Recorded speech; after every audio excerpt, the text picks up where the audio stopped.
この番組はご覧のスポンサーの提供でお送りします。Ketika kita melakukan pekerjaan tersebut, kita merasa nyaman ketika bekerja di sana.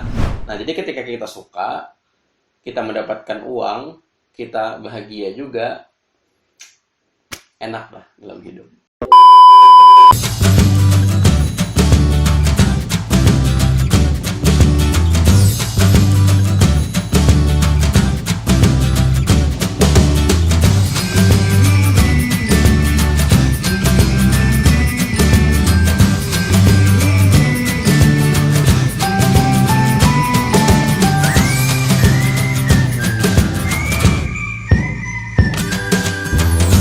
Assalamualaikum warahmatullahi wabarakatuh. Apa kabar kawan-kawan semuanya? Saya harap kawan-kawan semuanya sehat selalu. Kembali lagi bersama saya Muhammad Ahsanul Fikri.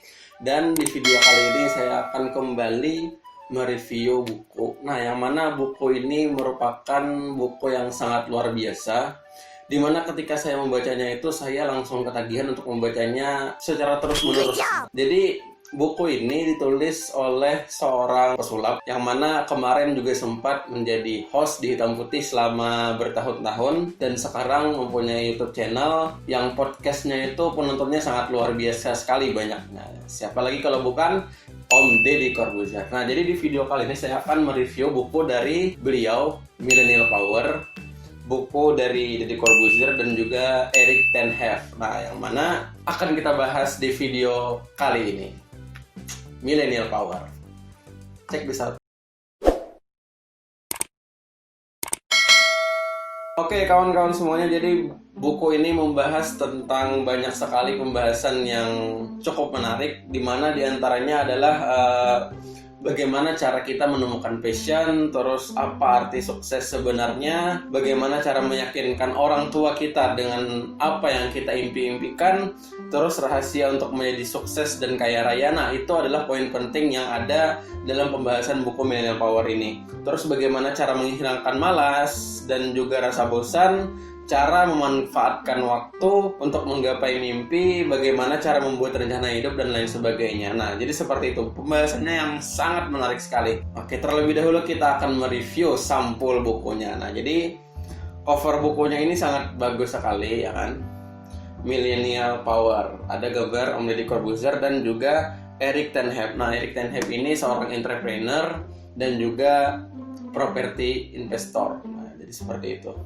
Nah, jadi di dalam buku ini terdapat ada kode QR yang mana bisa kita scan untuk mendapatkan workbook dan monthly planner. Nah, jadi di belakang buku ini ada rencana hidup. Nah, yang mana rencana hidup ini sudah ada ditaruh di sini, di kode QR, tinggal di scan saja, bisa di-download dan bisa kita print untuk membuat rencana hidup untuk kedepannya.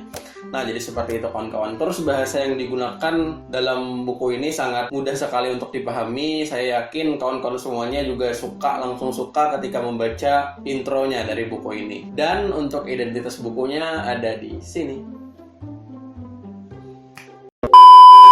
Oke kawan-kawan semuanya, jadi di video kali ini saya akan berbagi kepada kawan-kawan semuanya tips apa yang harus kita lakukan untuk menggapai kesuksesan di masa yang akan datang.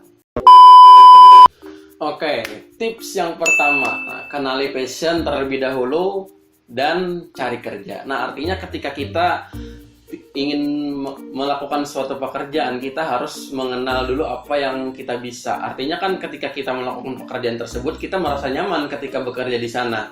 Nah, apabila kita tidak bekerja sesuai dengan passion kita, maka lambat laun kita akan merasa bosan bekerja di sana. Ketika kita tidak suka, maka kita akan bosan. Nah, apabila kita menyukai pekerjaan tersebut, maka kita akan senang hati melakukannya setiap hari.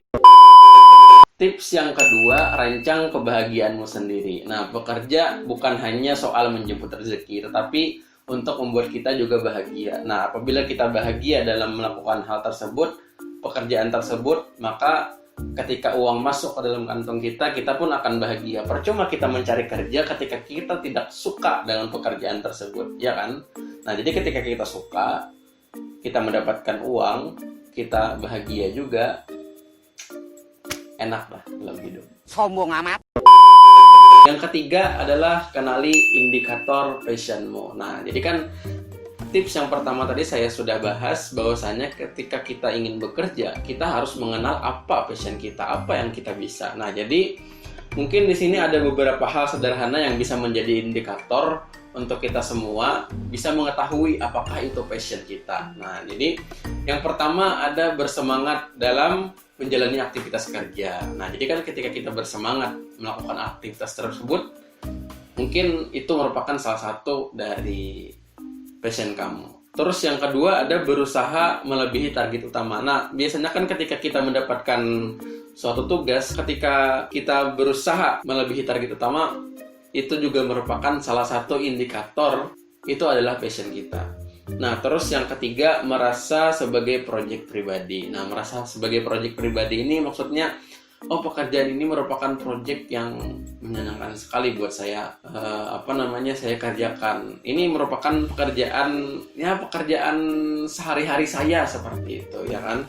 Nah, terus selanjutnya ingin selalu menceritakan kepada orang lain. Nah, artinya kan ketika kita sudah mendapatkan beberapa indikator tadi, mungkin ada saatnya kita waktu istirahat, waktu makan bareng, atau waktu kumpul bareng bersama teman, kita bercerita tentang apa yang kita kerjakan sekarang. Oh, aku sekarang mau kerja di ini misalkan. Nah, ketika kita suka menceritakan kepada kawan-kawan kita, itu juga merupakan salah satu indikatornya.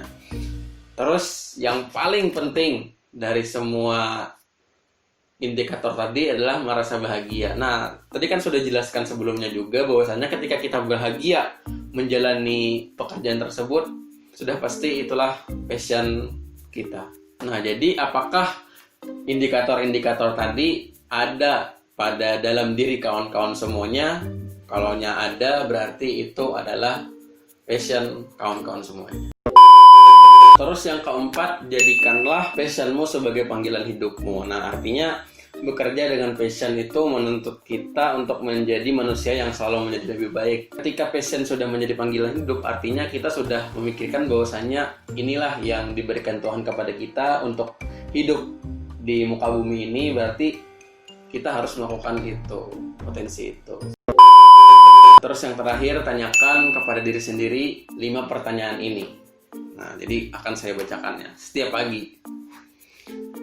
Nah, berhubungan dengan ranah pekerjaan kita sehari-hari, coba terus bayangkan pada diri sendiri beberapa pertanyaan berikut. Yang pertama, apakah pekerjaan ini dapat memperluas wawasanku? Terus yang kedua, apakah pekerjaan ini membuatku lebih memiliki skill yang baik? Terus yang ketiga, apakah pekerjaan ini memberiku tantangan baru? Terus yang keempat, apakah pekerjaan ini membuka peluang baru? Terus yang kelima, apakah pekerjaan ini membuatku lebih bersemangat setiap hari? Nah, 5 pertanyaan ini sangat penting bila berhasil kita jawab ya di setiap pagi sebelum bekerja. Nah, seperti itu.